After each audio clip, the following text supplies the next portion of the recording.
Hello दोस्तों, मैं हूं विजय और क्या आप जानते हैं कि नासा चांद पर रेलवे स्टेशन बनाने वाली है? जी नहीं, ये ना तो कोई मजाक है और ना ही कोई फ्यूचरिस्टिक प्रोजेक्ट जिसे बनने में अगले 100 साल लग जाएंगे, बल्कि नासा ने वाकई में चांद पर चलने वाली ट्रेन तैयार कर ली है और जल्द से जल्द चांद पर रेलवे स्टेशन बनाने का काम शुरू होने वाला है। लेकिन चांद पर ट्रेन चलाएगा कौन? क्या इसके लिए भी एस्ट्रोनॉट्स के बीच मून लोको पायलट की रिक्रूटमेंट होगी?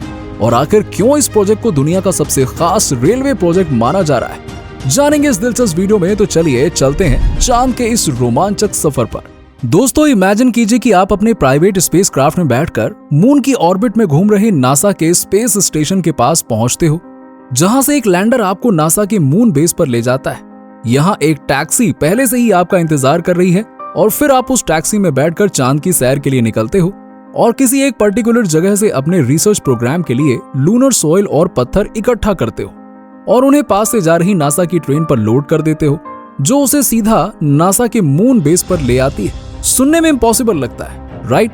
लेकिन ये सब सिर्फ अगले 6 सालों में मुमकिन होने वाला है। जी हाँ, अपने लास्ट मून मिशन के 50 से भी ज्यादा सालों के बाद नासा ने अपने सबसे बड़े स्पेस प्रोग्राम आर्टेमिस को लॉन्च कर दिया है, जिसका बजट दुनिया के 110 देशों की जीडीपी से भी ज्यादा यानी कि करीबन $93 बिलियन है।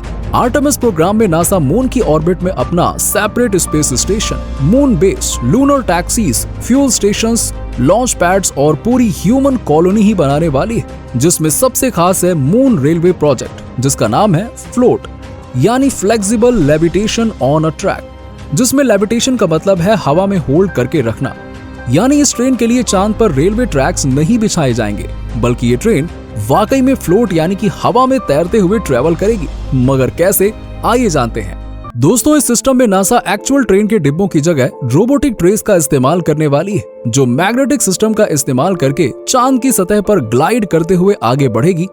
इस ट्रेन की हर रोबोटिक ट्रे 30 किलोग्राम तक वेट कैरी करने में कैपेबल होगी और इसकी स्पीड 5 मीटर्स पर सेकेंड यानी कि 1.8 किलोमीटर पर आवर की होगी। नासा की फ्लोट ट्रेन का मैग्नेटिक ट्रैक रिमूवेबल होगा, यानी कि एस्ट्रोनॉट्स इसे अपनी जरूरत के हिसाब से कहीं भी बिछा सकते हैं। वहीं फ्लोट का फर्स्ट ट्रेन रूट एक दिन में 100 टन मटेरियल ट्रांसपोर्ट कर पाएगा। इस प्रोजेक्ट को दिन में करीबन 40 किलोवाट इलेक्ट्रिसिटी की जरूरत होगी, लेकिन इंटरेस्टिंग बात यह है कि ये खुद अपने आप को चार्ज कर लेगा। जी हाँ, आप बिल्कुल सही सोच रहे हैं। इलेक्ट्रिसिटी के लिए ये सोलर एनर्जी का इस्तेमाल करेगा। दरअसल फ्लोट ट्रैक को फ्लेक्सिबल फिल्म्स के 3 लेयर्स की मदद से बनाया गया है, जिसमें पहला है ग्रेफाइट लेयर, जो रोबोटिक ट्रेस को अपने ऊपर फ्लोट करने की अनुमति देता है। दूसरा है फ्लेक्स सर्किट लेयर, जो इन रोबोट्स को ट्रैक पर चलाने के लिए इलेक्ट्रोमैग्नेटिक थ्रस्ट जनरेट करेगा। और तीसरा है थिन सोलर पैनल लेयर, जो सनलाइट को अब्सॉर्ब करके इलेक्ट्रिसिटी और पावर जनरेट करेगा, जिसका इस्तेमाल ट्रेन के साथ मून बेस पर भी किया जाएगा। यानी एक तरह से नासा चांद पर कई किलोमीटर लंबा सोलर सिस्टम भी बिछा रही है। लेकिन अब सवाल आता है कि चांद पर ट्रेन ट्रैक्स बिछाने की जरूरत क्यों पड़ी? तो इसके 2 मेन रीजन हैं। सबसे पहला रीजन तो यह है कि एक परमानेंट लूनर बेस बनाने के बाद नासा के एस्ट्रोनॉट्स एक टेम्पररी बेस के साथ मून की डिफरेंट लोकेशंस की कई ट्रिप करेंगे, ताकि वहां डिफरेंट एक्सपेरिमेंट्स किए जा सके। ऐसे में इक्विपमेंट्स को ट्रांसपोर्ट करने के लिए एक परमानेंट ट्रांसपोर्ट सिस्टम की जरूरत है, जो ऑटोनॉमसली 24 घंटे 365 दिन काम करते रहे। ऐसे में रोबोटिक टेक्नोलॉजी से चलने वाली ये ट्रेन नासा के आर्टेमिस मिशन में काफी हेल्पफुल साबित होगी। दूसरा रीजन है मून सोइल और रॉक्स का ट्रांसपोर्टेशन।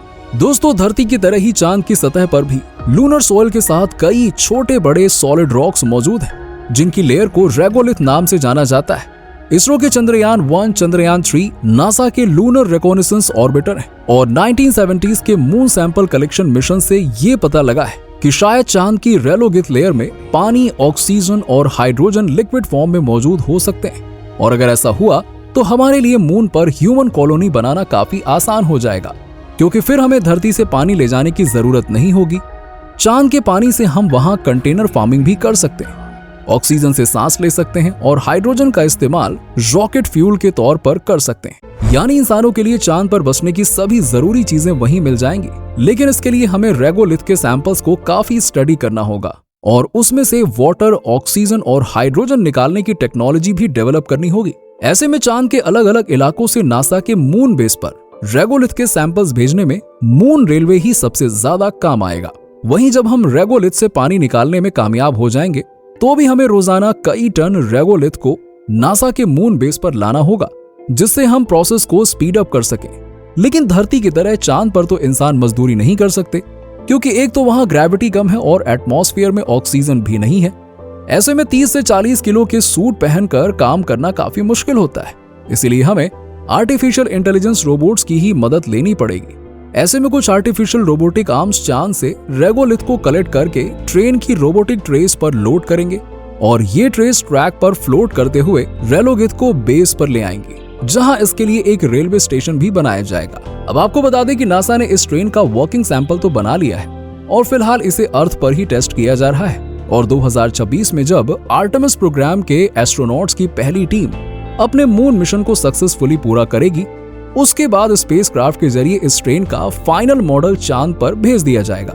और अगर ये फ्लोटिंग ट्रेन सिस्टम सक्सेसफुल रहा तो 2030 के बाद नासा इसका बड़ा मॉडल बनाएगी, जिसमें एक्चुअल ट्रेन कोच होंगे, जिनके जरिए एस्ट्रोनॉट्स भी ट्रेवल कर पाएंगे चांद पर मजे के साथ। खैर दोस्तों, आने वाले कितने सालों में चांद पर इंसानों का बसना मुमकिन हो पाएगा, इस बारे में आपका ओपिनियन क्या है जरूर बताइए कमेंट में। वीडियो अच्छा लगा हो तो इसे लाइक और शेयर करके हमें सपोर्ट करें, और अगर आप इस चैनल पर नए हैं तो प्लीज सब्सक्राइब करके पास वाली घंटी जरूर दबा दीजिएगा।